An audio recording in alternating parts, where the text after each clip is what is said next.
He was 18, an adult in the eyes of the law. She was 12, in middle school. It was 2013, and investigators say the two met for sex near a Juneau school and at a popular trail and in a movie room. A school counselor alerted authorities, and a grand jury charged the young man with 7 felonies. Lawyers for 18-year-old Ty Grusendorf argued that what happened was simply a sexual adventure, and that the girl, a 6th grader, came on to him. Now 22, Grusendorf could face long years in prison on sexual abuse of a minor accusations. But this story isn't about him.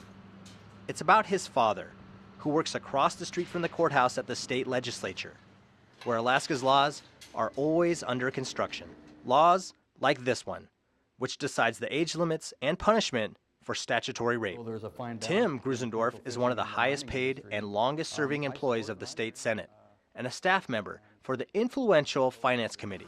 KTUU has learned that earlier this year, on multiple occasions, Grusendorf met with lawmakers or their staffers, urging them to change the law in a way that could have aided his son's case. Mr. Grusendorf talked to me, and I'll say that he is a constituent. He's also an employee with the Senate Finance Committee. He discussed some ideas for possible amendment to the SB 91. House Majority Leader Sharice Millett did not want to speak on camera, but said Grusendorf's request to change the law made her uneasy. I got pretty uncomfortable because, in the legislature we have an ethical and moral value not to, work on legislation that would benefit our families. Representative Kathy Munoz also says she rejected Grusendorf's request. And I went forward with a proposal drafting an amendment that would have asked the commission to review the section of law that involves, say, a senior and a sophomore, a senior and a freshman. I assume you're aware now the ages involved. I am. In Ty's case, it's a 12-year-old and an 18-year-old. I am. And that was not represented to me.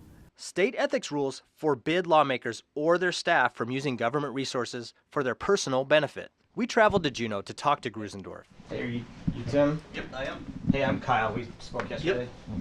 He did not want to be interviewed on camera. Good. I said no. No. Grusendorf did tell KTUU that he did nothing wrong. He says, "It is a citizen legislature, staffers. Everything we do here is kind of basically related off of our life experiences here. I didn't cross any ethical line."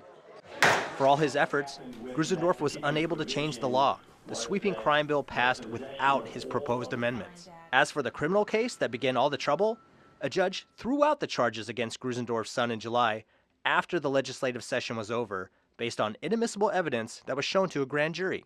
But prosecutors say they have not given up. The state of Alaska, through the Department of Law, absolutely intends to pursue these charges. We believe there is an appropriate case to be made against Mr. Ty Grusendorf, and we will continue to seek that justice.